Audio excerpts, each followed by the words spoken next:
السلام عليكم ورحمة الله وبركاته. احنا النهاردة على الكورنيش في المنظرة سور حدائق المنتزه. نلاحظ ان خلصوا أعمدة الإنارة اللي على رصيف البحر على طول كملت اهي، ركبوا الكشافات كمان، وغالبا دي بتنور بالليل يعني شغالة دلوقتي. هنا وصلوا بقى لغاية فين؟ نزلوا بالبيوتان أو القطران لغاية آخر الطريق أهو، وفاضل الجزء اللي ما نزلوش بيه. احنا كنا صورنا المرة اللي فاتت، لقينا من مدة الكلام ده كانوا نزلوا نص الطريق لغاية سانتوس أو أكتر شوية من نص الطريق، يعني نص عرض الشارع ده الاتجاه اللي هو متجه للمنتزه. فهنشوفوا ايه اللي بيحصل. وصلوا لغاية فين؟ ده وصلوا هنا اهو، بس برضو حوالي نص الطريق او تلت عرض الطريق اتسفلت بالفعل، نزل الاسفلت اهو. الجزء ده لسه مفيش اسفلت خالص، وادي الاعمدة كلها راكبة والكشافات راكبة.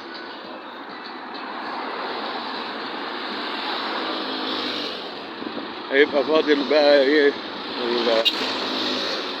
الإنارة بتاعت الجزيرة دي. ادي الاسفلت بعرض تلت الطريق تقريبا. هنشوفه لغاية فين واصل. انا شايف معدات هناك اهي واقفة، معرفش شغالة دي ولا ايه، مستنية البيوتان او الاسفلت يوصل. هنشوفوا ايه اللي بيحصل.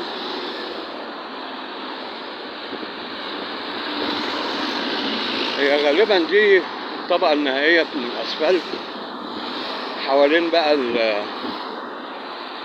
الشنايش والكلام ده غالبا هيبقى فيه فينيشنج بقى، تظبيط حواليها عشان ما تبقاش بارزة. هنشوفه ان شاء الله، نتابعه. ولا تنسونا في الاشتراك واللايك والشير مع قناتكم، قناة اسكندرية مع مجد المصري، فعشان نجيب لكم دايما ان شاء الله اخر المستجدات. كده قدام شوية حوالي تلتين عرض الطريق اتسفلت. هنا تلت، قدام شوية تلتين اهو.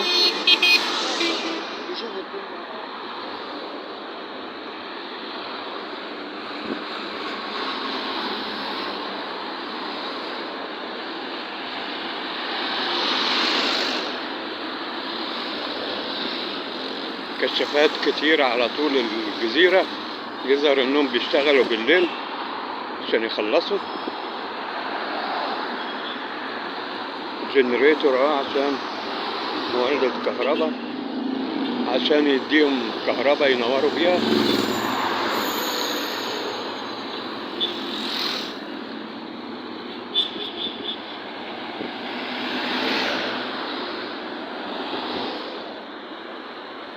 ادي هنا الجزء ده تلت عرض الطريق اتسفلت اهو، وده المنطقة دي بقى تلتين. هنشوفوا لغاية فين.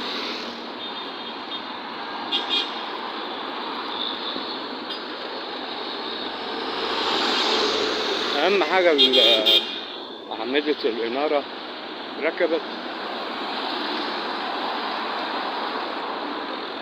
لأن طبعا الطريق هيبقى عريض بعد ما يخلص، عريض قوي، هيبقى محتاج إنارة قوية. ادي نص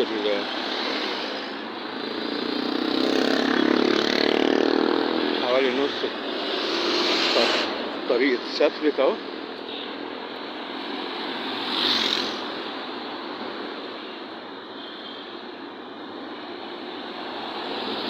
يعني حوالي نص المسافة بين سانتوس وسور حدائق المنتزه تقريبا خلص. انا شايف من هنا اهو، معرفش الكاميرا جايبه ولا لا. خلص خلاص السفلته لغايه هنا، لغايه المعدات دي. يبقى المعدات من عند المعدات دي لغايه سور حدائق المنتزه، ده الشغل في الفتره اللي جايه دي، وان شاء الله يخلص سريع سريع.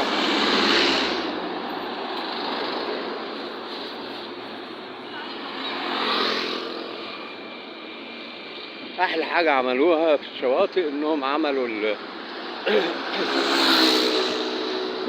مفيش حاجه حاجبه الرؤيه، يعني الحاجات اللي عاملينها دي تغيير الملابس والحمامات والكلام ده عاملينه متعامد مع البحر مع الشاطئ عشان ما يحجبش الرؤيه، فدي حاجه كويسه. ادي هنا خلص كله اهو، فضل بقى الحاجات الفينش، حاجات النهايات الباقية يعني.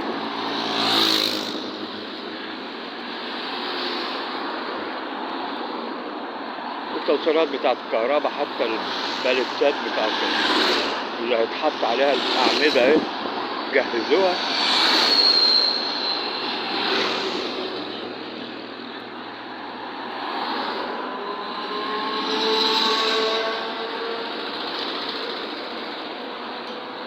الجو النهارده عجيب، من شوية كان من ساعتين كده كان الجو ساقعة ومطرت شوية خفيف كده، وبعدين وكانت مغيمة طبعا وكده. دلوقتي الشمس طلعت والجو بقى حر شوية.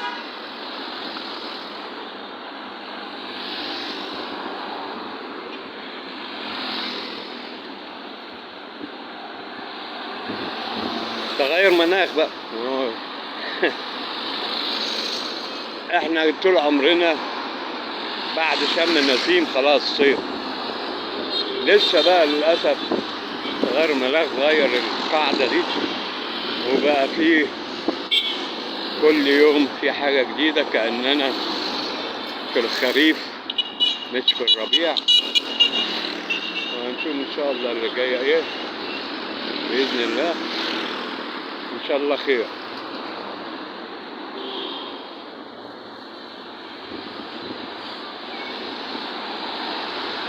أنا شايف معرفش برضو الكاميرا ما فيهاش زوم، شايف بيركبوا إنارة قدام أهي، في أعمدة على الجزيرة، أعمدة ركبت على الجزيرة الوسطى الجديدة دي، بس لسه ما ركبوش الفوانيس نفسها، فوانيس الإنارة بتاعت الأعمدة. من قدام سانتوس كده وانت رايح ناحية سيدي بشر. يبقى إجمالا بقى للموضوع، خلص السفلاتة كلها من أول البوريفاج لغاية نص المسافة بين سانتوس وأسوار حدائق المنتزه، يعني قدامها شوية كده بس خلاص في نهايتها.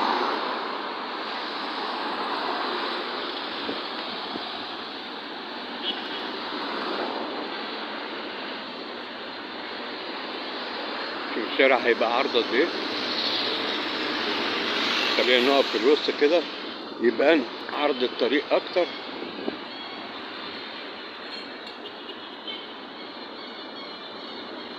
ادي الشارع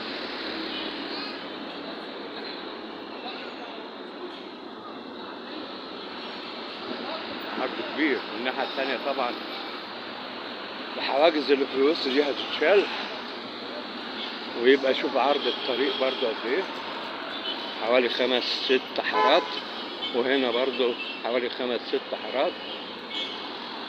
ادي الناس بتركب الكشافات بتاعة المرة في الجزيرة الوسطى الجديدة.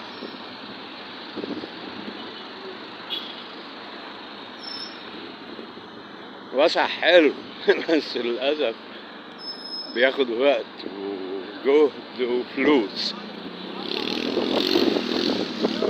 بس إن شاء الله المصيفين على ما هيوصلوا بالسلامة هيلاقوا في أعمدة اهي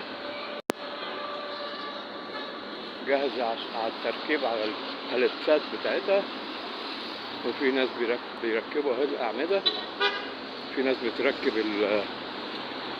الإنارة بتاعت الأعمدة.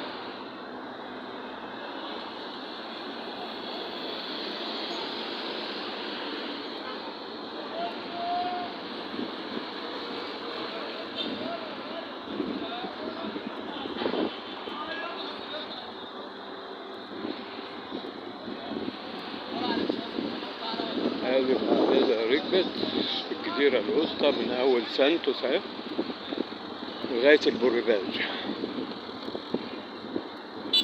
هنشوفوا بقى ركب كشافات فيها ولا لسه، ولغاية هنا مفيش لسه كشافات، لكن الناحية التانية ناحية البحر الأعمدة راكبة والكشافات راكبة. وادي اليوتيرن الأولاني وادي التاني اللي هيفك أزمة كبيرة في الحتة دي للي عايز يعمل يوتيرن.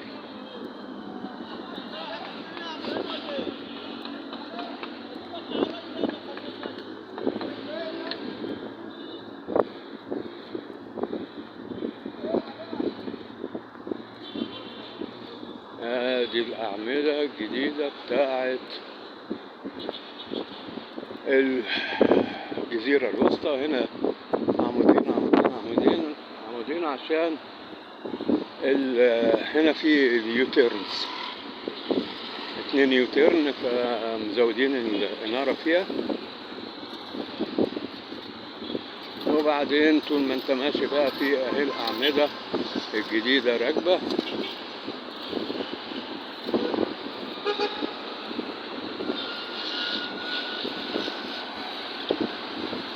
شوف عرض الشارع قد ايه، 100 هيعمل فرق مهول. ان شاء الله الصيف ده تختفي الزحمة بتاعت كل سنة اللي هي كانت خانقانة وخانقة عن كل الناس.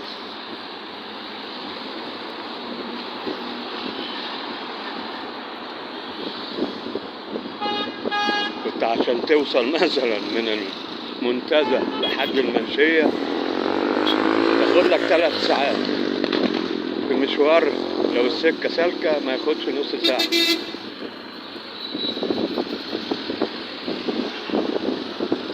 بياخدوا المناسيب والبتاعات والكلام ده.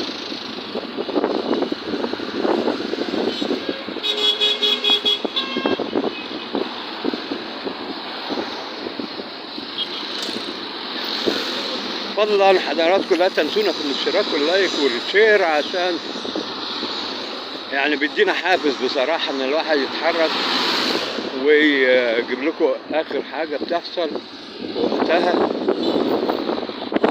كل يوم بيوم يعني. ادي اخر حاجة النهاردة في المنظرة، والسفلاتة حصل فيها ايه، والإنارة. ادي الأعمدة بتاعت رصيف الكورنيش كلها راكبة، والكشافات بتاعتها راكبة. هنا بقى الجزيرة الوسطى الجديدة دي ركبوا الأعمدة، ولسه بقى هيركبوا الكشافات.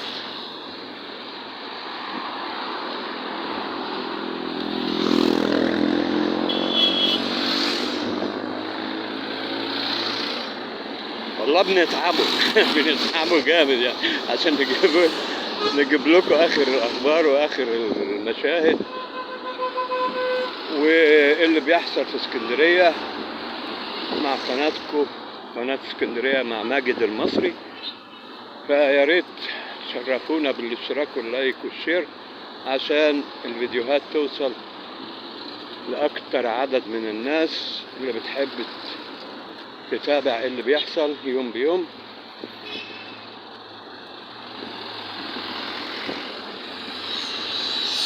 ادي الأعمدة، خط أعمدة على طول اهو.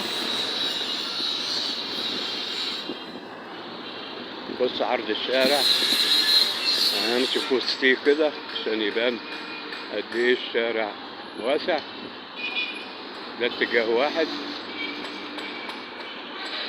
1 2 3 4 5 6، ده ممكن يكون 7 حارات في المنطقة دي. طبعا المناطق بتختلف شوية عن بعضها، ممكن منطقة تلاقيها 7 حارات، ممكن منطقة تلاقيها 6 حارات، بس على الأقل أقل حاجة أفتكر هتكون 6 حارات أقل عرض يعني. هما لو يعني يكملوا بقى تبقى يعني لو عملوا حارة للموتوسيكلات والدراجات دي هتفرق كتير جدا مع الناس في الحركة وتقليل نسبة الحوادث. فده يا ريت يعني، خصوصا ان دي فرصة قبل ما الشوارع تتخطط وتتعمل الحارات الجديدة. ان شاء الله متر، لو متر على شمال كل اتجاه. ادي الكشافات اهي، الكشافات